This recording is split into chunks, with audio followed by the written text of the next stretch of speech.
I'm sitting here with Jeff Schoep, former leader of the National Socialist Movement, who has left the movement about 10 months ago.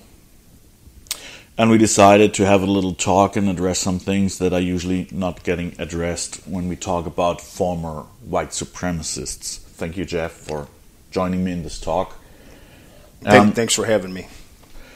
I talk to formers, as we call them, a lot, as I work with a lot of them and help them get out or help them de-radicalize. But every time I talk to them, I see similar stories, how they get in, similar stories when they have doubts. But one thing that is very often not getting addressed is actually that a lot of people in the movement, they don't see a perspective when they have doubts, when they realize, is this the right thing that I'm doing or not? And I think it's a good time to talk about these issues and give some answers. And let's find out from two people that have been in the movement for several years, in my case almost 20 years, leading several white supremacist groups, including a Klan group in Europe and building up Klan groups in the US, and somebody who led the National Socialist Movement for 25 years.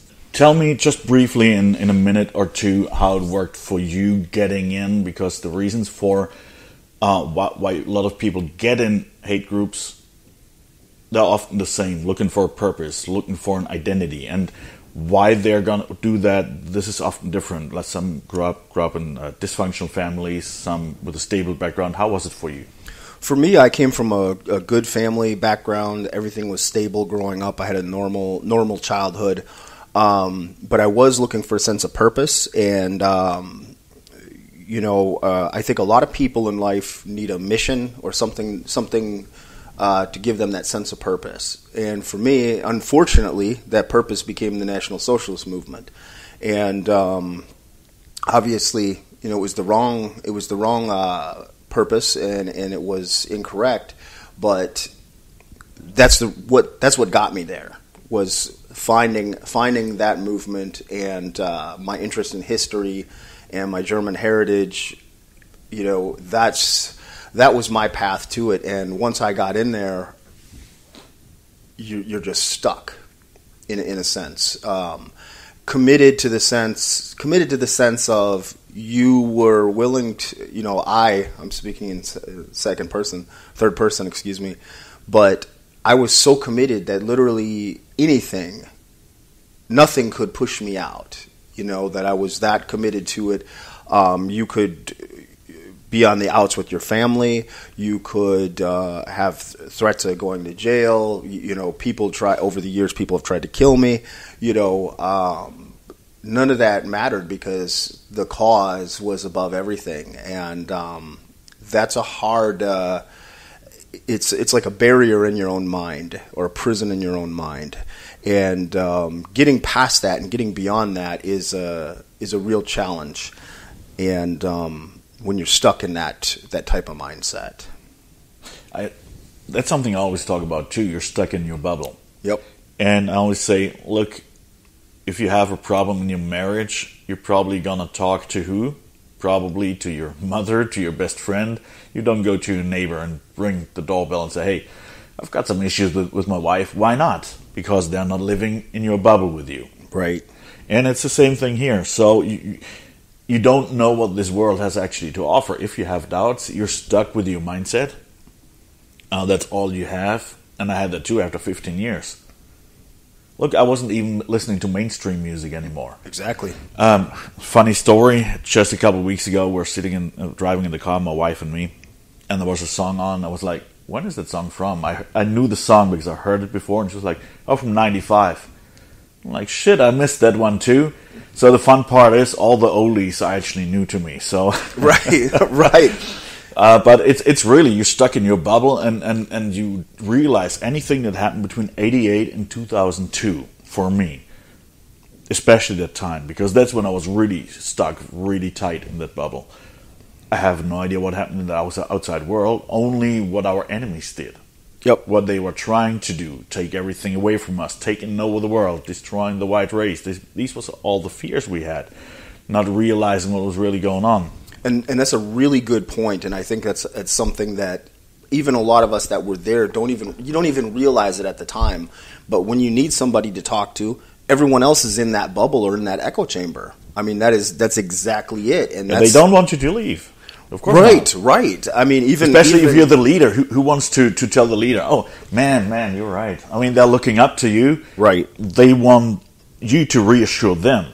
Exactly. And they don't want the leader to have doubts, so they don't want to see that. You know that too. That adds a whole nother layer of complications to leaving when you're in that sort of position. On my own story, when I left, and when I was trying to leave for a couple of years in my mind. Racism had sort of dissipated. Antisemitism had not until I had actually left. Then that had dissipated. That was the hardest thing for me to get past, was the anti-Semitism. But the racism kind of dissipated away in the last couple of years that I was in. But why is that? Were you exposed to African Americans that you actually could really experience it? Absolutely. Well, I'm from Minnesota originally, and I grew up in a pretty much all-white area. When I moved to Detroit in December of 2007, I became, Detroit's the whites are the minority there. So on a daily basis, and in the neighborhood I lived in, and where I'm at, I'm exposed to people of different races on a everyday basis. So finding commonalities and meeting different people, it's like these people's struggles and their issues and their things that are going on at home are the same as mine. And I mean, it sounds so simple now. Looking back on it, it's almost laughable. But when you're inside that bubble, you don't experience all these other things. It's really real. It's like you're keeping yourself from experiencing those things. Yeah, I see it as like a barrier. The best way I can explain it is like a prison in your mind, or a barrier, and you can't get beyond it. You can't get beyond that. You set those barriers yourself. You actually set the boundaries there. No one's put them there. You put the bars on the window, and you can't get out. Exactly. It's a self-made barrier or a prison, and it's in your head, and it's getting beyond that is so. I think a lot of times for people, it's similar, and I used to not like this reference, but it's similar to a cult. And when I was in the movement, and different women that I would date, they'd say, this is like a cult, Jeff, if they'd attend an event. And I'd get really angry about it. I said, no, it's not a cult. But there is similar trappings where when you're in a cult, everybody you know is in the cult. And the movement is like that in that way. As much as I didn't like that, I see now that I'm out, I see those similarities, and it really truly is. It's a tight bubble, and it's really hard. And same with a cult, and I sometimes compare it to an abusive relationship. Yeah. Mostly women are stuck in that. But sometimes it's toxic. You've got your good times, and everybody who comes out of some kind of group, you can't deny you had good times. It is what it is. There's good times in abusive relationships too. Even if you don't want to talk about it. Everything has good times. But you also know it's toxic. And even the most hardcore leaders, and I guarantee you in 25 years, you were sitting there numerous times when you were thinking, I don't know if that's the right thing. And we all have those doubts. If you've in that 25 years, 50 years, but we put those doubts on the side, on a stack. It grows to a hill, to a mountain. Some take it to their graves. And the problem I see is we live in that bubble and so tight. We see that society as hateful when we're in those groups. And they show us a lot of hate. Honestly, who wants to talk to a Nazi? Who wants to talk to somebody who's got a swastika tattooed on their neck? And when I talk to the Jewish community, and then I ask one of the people in the audience, what would you do if you walk out there tomorrow at noon and there's a guy with a swastika? Would you talk to him? I said, hell no. Rather call the cops. Because they're taught to act like that as we were taught to act like this. Right. And we know that. And we know if you had a rally, what were you expecting? Honestly, when you had an NSM rally? When we had rallies, we would expect either... It could go two different ways. Lots of hollering and screaming and, things like that, or straight up violence from the other side. But you always expected the other side to be there. Yep. And yell at you. Always. For sure. At least and yell at you us, wanted that. I wanted that. It helped us recruit. Right. We saw it as... It was proving your point. Exactly. And I can give an example. We had a rally, I think it was, and I don't think it was in Tupelo, Mississippi, and there was almost nobody in the audience. And the guys after that event, it was NSM and Klan, and after that event, everybody was like, this was the most boring rally ever. Last year when we did something, we got into a big fight. That was great. Because, they knew they couldn't attack somebody because that's where our rules were. But if you were physically attacked, then you could defend yourself. So they waited. That was your excuse. Right. And here you have the same excuse because you get a lot of hate back. They yell at you, KKK, go away, and whatever. Yep. And, of course, they hate me, so I hate you back. But they say the same thing. Well, you hate me, so I hate you back. Yep. And you're stuck in that vicious cycle. But also, since you know they hate you, well, you're not going to talk to them. Right. Honestly, why would you talk to somebody who hates you?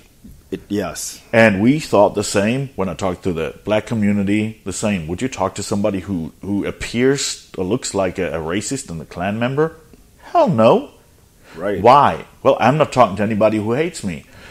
Well, this is how we felt in the movement. Right. So you're even stuck in that bubble even more. And then you're thinking about that outside world, and you're sitting there with your doubts.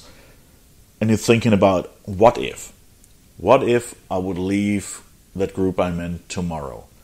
What will this world offer? Yeah, that's... What can I do? What kind of value will I have to that society? And you actually realize zero. You realize there's no future, there's no perspective, nobody will want you. You will appear to be a traitor to your old family, to your old world, and the new world doesn't want you. Why leave in the first place? Then you don't leave. That is the biggest hurdle, I think, for people coming out, and for everybody. Just like getting in, everybody has different reasons for getting in, but getting out too, it makes it, like, for my own story, I can say how complicated it was for me. In my old world, I was on the top. It was easy in that sense. My business was there. This is what I did my entire life. It became easy because it was something that I had been doing for so long. And everybody's has a different journey in and out. But for me, my whole life, my investments, everything that I had, my savings, it was all wrapped up and put into both the business and to the movement. And, so there was, when you're coming out, and I don't know if when you're coming out, you think about all these different things, and you think, what am I going to put on my job resume? For me, commander of the National Socialist Movement, white power record label executive. What do you put on your resume? So that's as bad as having a felony. Worse. Yeah, it's even worse. Yeah, but it's like you're set to fail. Yep. And nobody wants to fail. I'm honest. Everybody wants to be happy.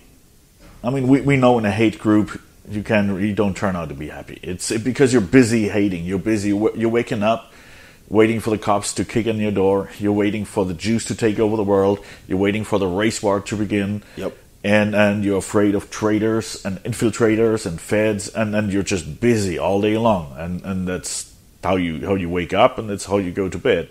We're thinking about getting out of a hate group, especially in a leading position, but not only. And you're set to fail, because these are just your experiences in this world out there. Because okay, when you have a rally, they will yell at you. They will show you that they hate you. They do not want you. Period. What are you going to put on your resume?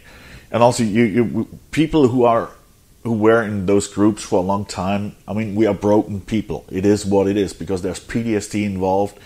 We're hardwired for such a long time. Even though we're not hateful people anymore, there's certain things in our minds that will take to our graves, and these are just hard to deal with it. And we talked about it the other night when we talk especially to minorities. we were expecting them to blame us for our past. We're expecting them to do the guilt trick, and that's not what it is. They even tell you, hey, don't worry about it. Don't destroy yourself. Don't make yourself feel that bad. Look at what you're doing now. Like, this is exactly the opposite from what we expected. It's the exact opposite of what we expected, and I've experienced that as well since being out and talking with different people. Exactly what you said. And some of the people that have been the most forgiving and that have been the most kind have been the people you would least expect it from. Especially for me, the anti-Semitism was so deeply rooted that I just assumed that almost all Jews were inherently evil. And the Jewish people that I've met since I've been out have been some of the most kindest and forgiving, and they can look beyond that and just say, hey, what you're doing took a lot of courage. What you're doing is really brave. They've never asked anything out of me. They've never, said, you need to do this. You need to say. No one's done that. Nobody's telling you have to betray your people or whatever. Nothing like that. They give you a free choice. They say, join us, come as a guest, visit us, talk to us, stay away. It's all fine. As long as you just stop hating people, and this is the most important thing. You don't have to.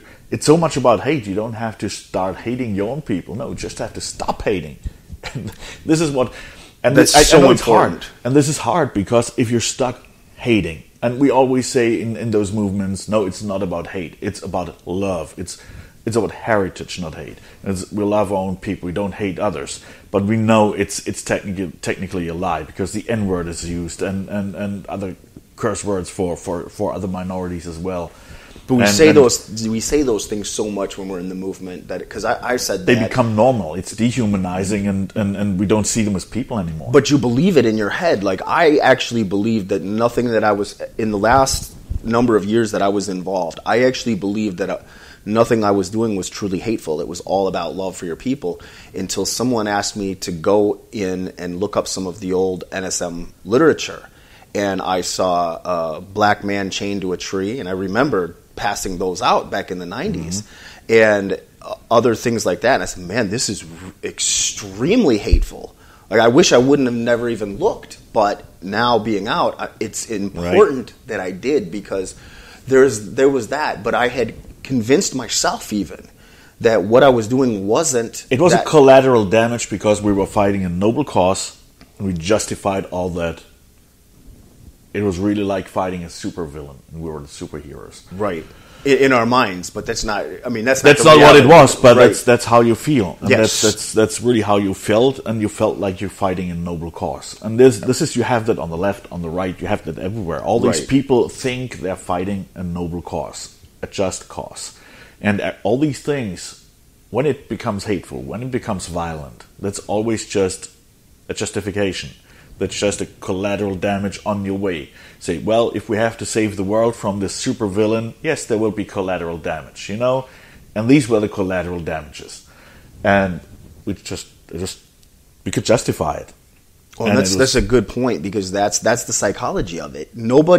Sometimes I hear these stories like where people will say, "Oh, I was involved in it because I hate people. I'm involved because I hate all these different people." I was in the movement. We have those people too. There is some of those, but I don't think it's the majority. I mean, I was there 25 years leading, 27 years total involved in the movement, and there is those types that do join, but I don't think that's the majority. I don't think, for me, I couldn't have stayed 27 years over just hate. I believed in my head that it was a noble and just cause, and that I was defending my tribe and defending my people.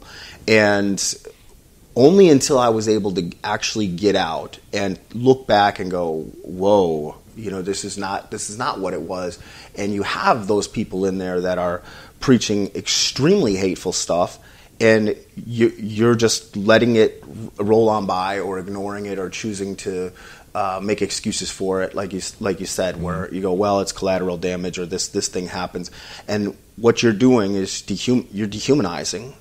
And then because you're dehumanizing and you're treating others like garbage, then people start doing it to you, and it's a vicious cycle. Right. Where if we can find a place in the middle and we can go, just have dialogue. I mean, that's one of the things that helped me get out, is some of the dialogue with people of different races and backgrounds and even political views, like Dia Khan, for example. Dia and I are friends to this day, and she was a woman that did a film called White Right that I was in, and throughout the film, after and now, we still remain friends. And she's on the left, and she was just someone that had, and she's just one example. There's many people like this, but she's just one example of someone that treated me and others like a human being, with respect, with kindness, and that positivity just radiates off of her. And it's things we don't expect. We just expect them to hate. Right. To hate us. And I have that even sometimes today. And when I'm going out, I do a lot of public speaking. And sometimes I'm just talking to the general public, and sometimes I'm talking to a certain community. Sometimes the black community, sometimes the Jewish community. And every time I talk, and I do that for a while now, and I'm out for almost 20 years now, I'm still scanning the room, looking for somebody to leave, and sometimes people leave for whatever reason, but I always think, okay, it's because of me, my past, what I've said, what I've done, because it's just stuck. It's a burden. Yeah. And I said, and that's what a lot of minorities tell you and tell me, take that burden off your shoulders. You're doing a good thing now. Yep. Don't blame yourself. Don't feel trapped in that guilt. And this is what a lot of people have to get away from. Even in the movement, there's a lot of guilt and a lot of sides. You have the political left, you have the political right. They deal a lot with that guilt trick, you know. You have to be guilty and ashamed because. You have to be guilty and ashamed, of course, and then name-calling, dehumanizing. Yep. Both sides get defensive and say, nope, I don't. I wasn't there. I didn't do that. And no, I'm not what you call me. The other side, no, I'm not what you call me, because you don't feel like that. And it's just because people just don't sit down and talk, and they don't want to show that respect to each other that they actually expect themselves. And it's a vicious cycle, like you said. We didn't want to show the respect to a minority either, because we knew we're not getting it back. And we did not, for the most part. And this is where it is a little bit different. You and I, we're already out. Mm-hmm. It's clear where we stand. So it is easier to sit down with the minority. It's easier for them to sit down, even though there might be a little bit of tension, or maybe they might be a little leery. But if you're still in, it's a little bit harder to sit down, because you have to understand, if you are a minority, minorities used to be oppressed, mm-hmm. you know? And of course, that creates anger towards the oppressor. And if you were white nationalists, you were part of that oppression team on the other side. Exactly. So there was already anger there. And we knew that in the movement too. So we didn't want to sit down, they didn't want to sit down, people both knew how it will end. Like Charlottesville, probably, you know? And that's why you don't sit down in the first place. And then the movement feels like they're being oppressed, because in some cases, you know, where sentences are handed down and different things, guys that are involved in, you know, hate crimes, involved in the movement, and I'm not justifying it one way or another, but they're given more lengthy sentences. And I know as a propagandist in the movement, those were things that we pointed out as recruitment tools. It's partly true. You have to understand, a government or a society that wants to fight hate and feels helpless. Yep. They don't know how to fight it, and then you come up with stuff, extended prison sentences, without looking behind it. I talked to law enforcement before, and they said, look, if somebody's getting out, somebody is out and they commit another crime, said, TM, what are we supposed to do? Send them back to prison, or have another parole or a probation sentence? What are we supposed to do? You don't, if somebody joined a gang maybe in prison, or if it was a hate crime to start with, they just don't know. They have no idea, because they're missing that insight. And law enforcement has done it wrong for a long time, like bringing in infiltrators, not to gain information, but to trick them into doing something violent. Yep. And the movement knows that, and therefore you don't talk to them. Right. And therefore they're the enemy. Period. I mean, it's kind of a little bit like a homemade problem. Mm-hmm. And law enforcement, government, and society, they just feel helpless. They have no idea what to do. And I see that the more I go out there. And you have law enforcement, government, and society reaching out, communities reaching out to us. They say, okay, you guys have been there. Help us out. How can we fight hate? Because they realize they failed. They failed. They even push sometimes people more in that corner. This is what I tell them too. If we put somebody in a box with a label racist, or if that person is already in there, then the society or a community that feels helpless, and tell them you don't have to feel helpless. You have the big power, the great power to pull that person out of that box before the guys with the white hoods are pulling them out. And this is just what they don't know. They don't even know that. They have a hard time showing compassion to somebody who doesn't want to show them compassion. Right. And vice versa.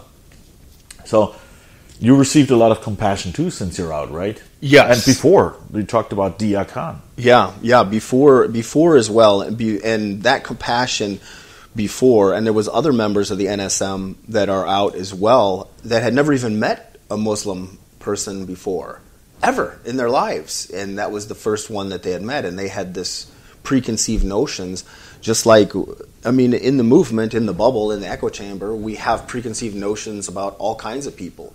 And you don't, because you're self-isolated and you're inside the bubble, you don't even give yourself a chance. Even if you're in an area where there's lots of people of different ethnicities, races, and religious backgrounds, quite often you will shut yourself off to those people. I can think of hundreds of times where different people of different races over the years had been kind to me and opened that door, and it's like I reflect back on it now, but at the time it's exceptions, and we just think, well, that's, you know, even a broken clock shows the right time twice a day, right? Yeah. Yep. That's how I felt about it. Or it. They're just good in hiding their real intentions. Right. Because I thought, okay, right now they're nice, but tomorrow they will murder me in my bed. Right. So exactly, that's the same thing what I thought. It's a very negative, draining, difficult way to look at the world, and it puts an enormous amount of stress on you. And it's like waking up, like you had said earlier, it's like waking up every day and expecting like the race war could break out at any time. We are literally at war with the government. We're at war with all of these other people that live here. It's just a horrible way to live your life. And I mean, even now, like I talk about being out, now I'm a civilian. You know, and we were soldiers. Like we felt like everybody else declared war on us. Yes, but it wasn't. We declared war on everybody else. Really. Yes, exactly. That's a great way of putting it too, because that's exactly how it was. Like we were soldiers, but we put ourselves there. It's like the prison of the mind, or the barriers in your brain. We put ourselves there, and we became at war with the world and society and everybody around us, and that's a horrible way to live. So what I think it's so important for those that are listening and those that are looking at us now and going, well, because and this is one thing I wanted to talk about too, was a lot of people think that to leave you have to go join Antifa, you have to start hating yourself and your people, that you become a traitor. These are all things that the movement says. Oh yeah. I had like comments on my videos and everything, and people are like, "Oh, and now he's hating the white race." Right. You know what? No. Right. I don't hate anybody. You know, I stopped hating. That includes my own people. Yep. And of course, I grew up in a certain culture, and I still identify with that culture. I still partly identify also with other cultures I got to know, but yes, of course, I identify as a white person of European descent. I mean, because that's what I am, you know? And if you join a religious group, then you identify with that. And there's nothing wrong with that, you know? People just don't understand that. You're stuck with that hate idea so much, and they think, okay, then you have to get out and you have to start hating somebody else. Right. And they think the secret is you don't. Right, and they think that you don't, but they think that, and that's one of the most important things I think to discuss and to get across is, and there's people that encourage those and fill those stereotypes too by saying, oh, when you leave, you should go hand over information to Antifa. This is one of the criticisms I've faced since I've been out, was when I left, All right, I turned the organization over to the guy that's running the organization now. All right, I handed it over to my former chief of staff when I left. There's people that say that was the wrong thing to do, that I should have taken the mailing lists, thousands of people from years and years, and handed those to Antifa. Yeah, but the thing is, you also did a safe thing. It was safer for you. I mean, you can put yourself out there as a target as well. And I'm not a fan of this exposing culture, this calling out and exposing culture. That's like you. But it's not just that though. I mean, sure, it's safer or whatever, but that wasn't the reason. Ethics, just on the sheer principle of ethics in the organization that I was in, we had non-disclosure agreements for all of the leaders. Just like if you worked for Apple Computers, you would have a non-disclosure. We had non-disclosures. You don't disclose that, not to the government, not to Antifa, especially not to anyone. That was just you were entrusted with that information. That stays with the group. For me, that was just it was a no-brainer. I'm sure there's plenty of people that would have loved to have paid for that information or anything like that. And in the movement, people think like, oh, well, he must have sold the organization out or all these sort of things. It was nothing like that. It was simply, all right, this stuff belongs to the organization. It stays with the organization. Guys, I'm leaving. I'm out. And there you go. So that's one of the things I think that people really need to understand is when you leave, it's not just about walk away. Yeah, it's not about being a traitor, and it's not about even like hating those. There's people that have asked me since I've been out, like, why do you hate us? They think that when we leave, that not only do we hate ourselves, but like we hate them and all that. We're compassionate. Like, we want to help. We want to help them see that it's not like that. It's so much better on this side of things where you're happier, that the compassion is in their defense, but this is what society has taught them. Because society, like the guys who hold up the signs at the rallies, KKK, go away, they show that hate, and very often those people start hating the people, and not only the ideology. And I say never hate a human being for what they believe in. Right. You can dislike the ideology, but there's a human being behind that facade with the story, with feelings, with fears. And I would say those people had valid reasons for why they joined those groups, why they believe in that. Might not be valid to you or to me. To them, it's as valid as the monster under the bed is to a child. Yes. That's often fear-based, Yep. And if you call them out, if you call them stupid, of course you put them in a corner. Of course they get defensive. Of course they don't want to talk. And I don't want to talk to somebody who calls me stupid, who hates me as a person. Right. Somebody who hates me as a person and doesn't show me respect, I don't want to talk to. Somebody who opposes my opinion, sure, let's sit down and talk. But as a human being, show me respect. And this is what a lot of people outside and in general society need to understand, that especially in radical extremist groups, that is all about honor and respect. And if you don't meet those people with that respect, they're closing up. And if two people sit down, and this is what I think that's a human problem throughout history, when two people with two opinions sit down, that could be even a married couple, they disagree on something, they sit down, what is the most likely situation, what is most likely to happen? They both try to convince each other that I'm right and you're wrong. Yep. And if you don't talk to each other, if you stay both on these positions, it ends up in a divorce. And this happens too. You have the far left, the far right.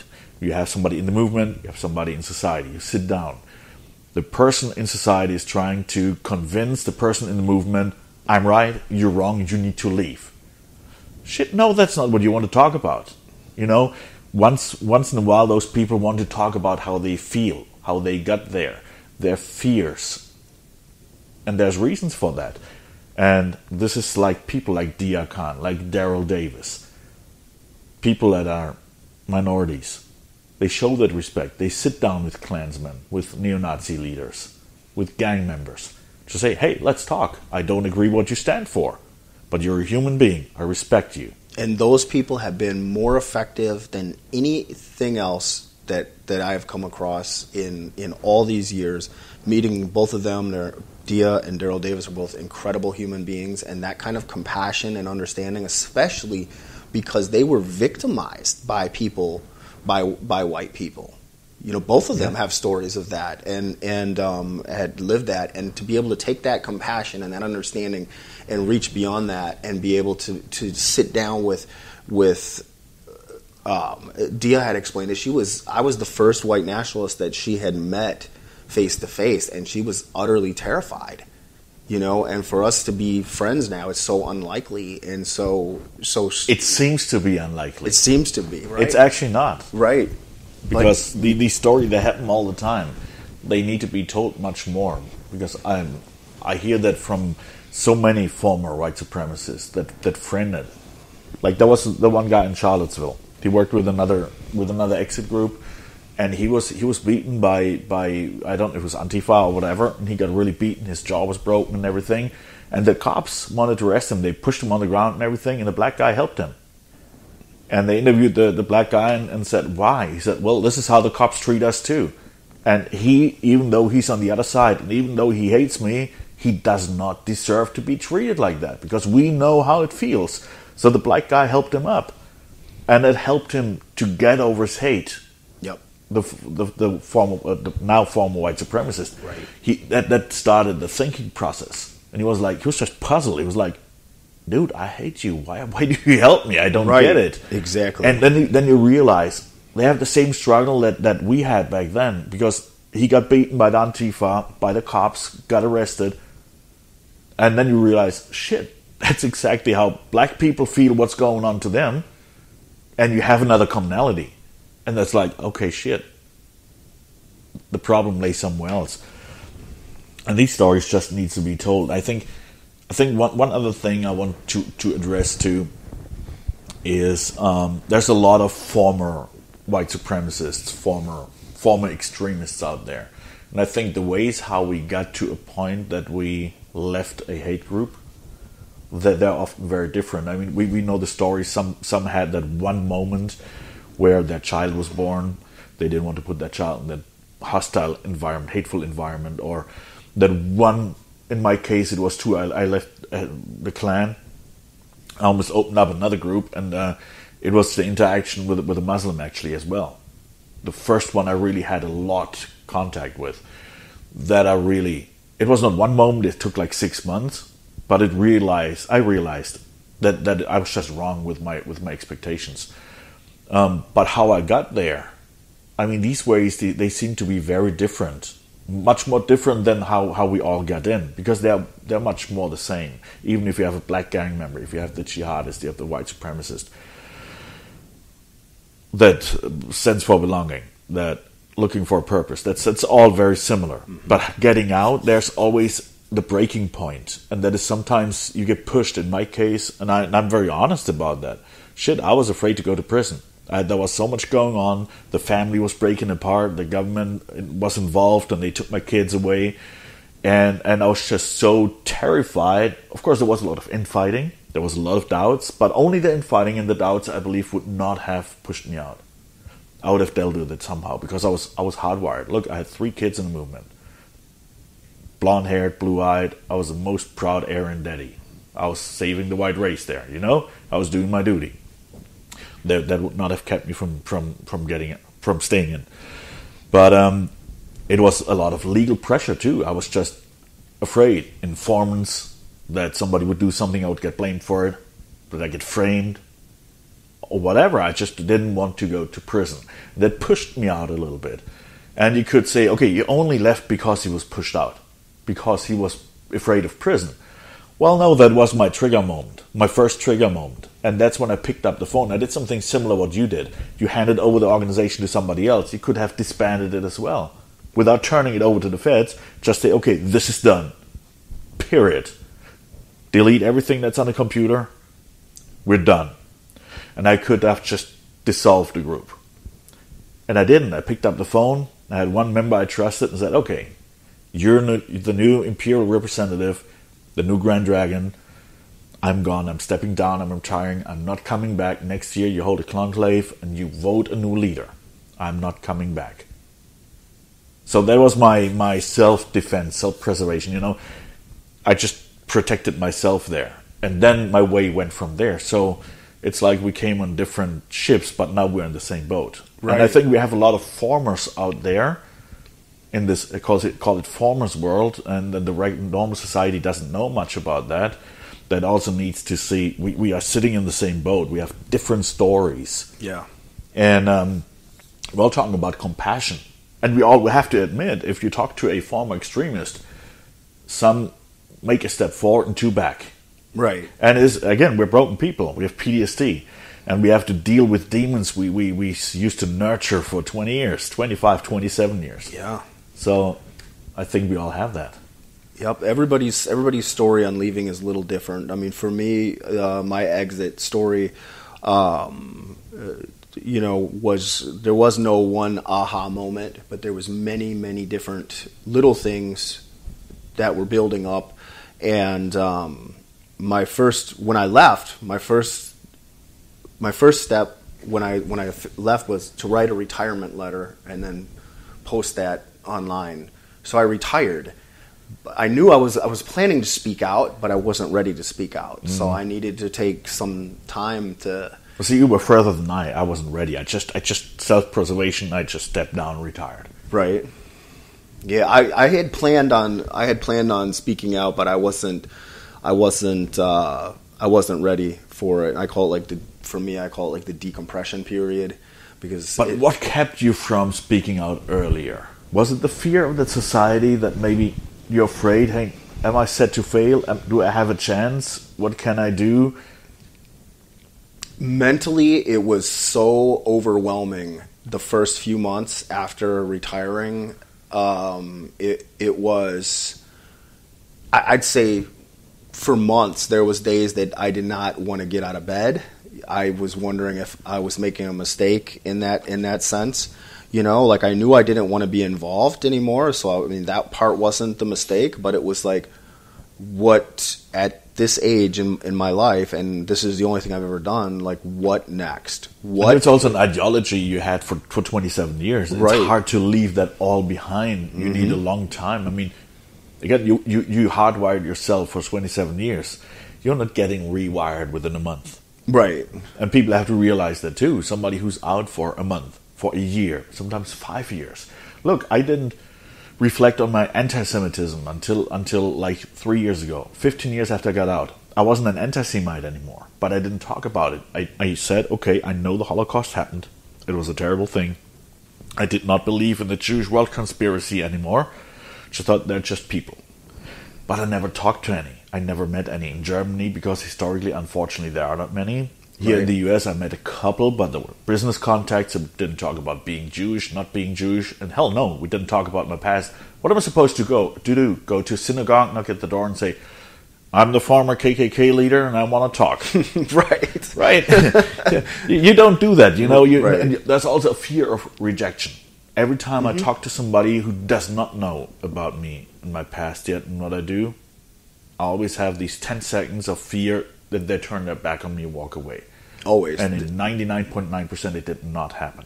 And very rarely. That sort of thing, I think, sticks with you, and that's a holdover from the time in the movement. I know in just dating and things like that, I would never, ever give my last name to a girl that I was seeing, because I was like, man, if this girl finds out what I do, usually I would try to get them to know me first as a person, and then so they don't judge, and then say, hey, guess what, because they would ask, like, well, what do you do? And I said, well, I'm a public speaker. It wasn't a lie, because I was a public speaker in the movement. Or I run a record label. That wasn't a lie either. Yeah. I said, well, what's the record label? I don't have any business cards on me, or, I would make up excuses. That's what I did in the first year when I got out. I called it like alternative music. And I distanced myself from the ideology. That's all I said. I didn't define it. Right.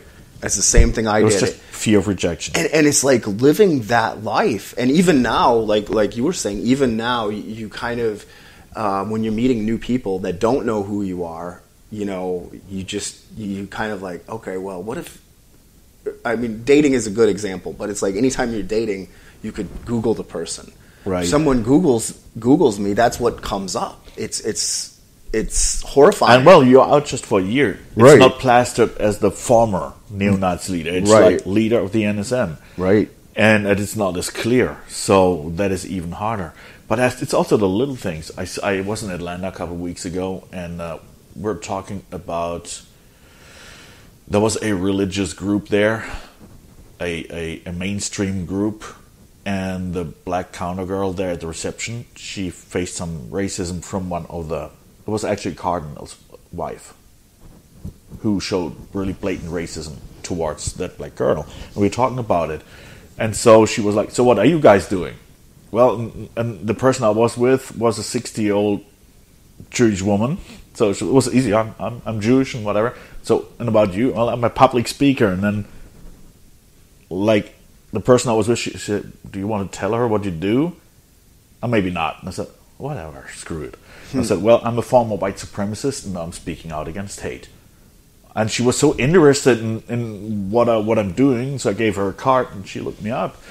But it took me years to get to that point, to get over those 5 seconds, 10 seconds of fear, how to word that and feeling comfortable with outing yourself. Yep. And this takes a while, especially I've been outed by the media a lot of times when I did not choose it. It's easier when you have the power, when you are in charge. Mm-hmm. You're in power of outing yourself. And then you can choose the moment, you can choose the way, the medium, and everything, instead of somebody else putting you there. This is the former Nazi. Like, shit. Right. That it just doesn't feel good. That's maybe a gay person feels if somebody just puts him out. Oh, he's gay. Right. No, you want to come out yourself. So it's a great example, though. But that is true. You know, I mean, that is one of the things that when you walk away, I think that a lot of people are concerned with. Yeah, but it's something we have to talk about, and a lot of people in the movement just don't know how to deal with that. Yeah. This is why it's important that those formers that are out here are that helping hand, and tell them, okay, look, if you want to join Antifa, whatever, it's your choice. I mean, I'm not keeping you from doing that. I may not agree with it, but you don't have to. You don't have to do this. You don't have to do that, you know? It's a free world. You have free will. There will be nobody like you were used to. You can't do this. You can't do this. You have to do it this way. No. You're in charge of your life. Exactly. Here you are. And I support you, even if you do things I don't agree with. Even if you, Jeff, do something I don't agree with, well, we're still friends. Mm-hmm. And this is important. And we talk about it. So, thank you for taking the time talking to me. Any last words for the listeners? Thank you for having me on. I think we should continue the conversation and absolutely. Let's do it again. Answer all these questions and concerns that people have out there, because I think there's so many. I think we just scratched the surface of it, and I look forward to working with you and helping many, many more people leave extremism. Well, if anybody who listens to this has questions about this conversation, about what we have talked, feel free to contact us on Facebook, on Twitter, on Instagram, TM Garret, and to Jeff Schoep, or email directly to me, tm@tmgarret.com, and we can continue the conversation at another point and actually address maybe questions that are coming up. Yeah, absolutely. Sounds good. Thank you. Thank you.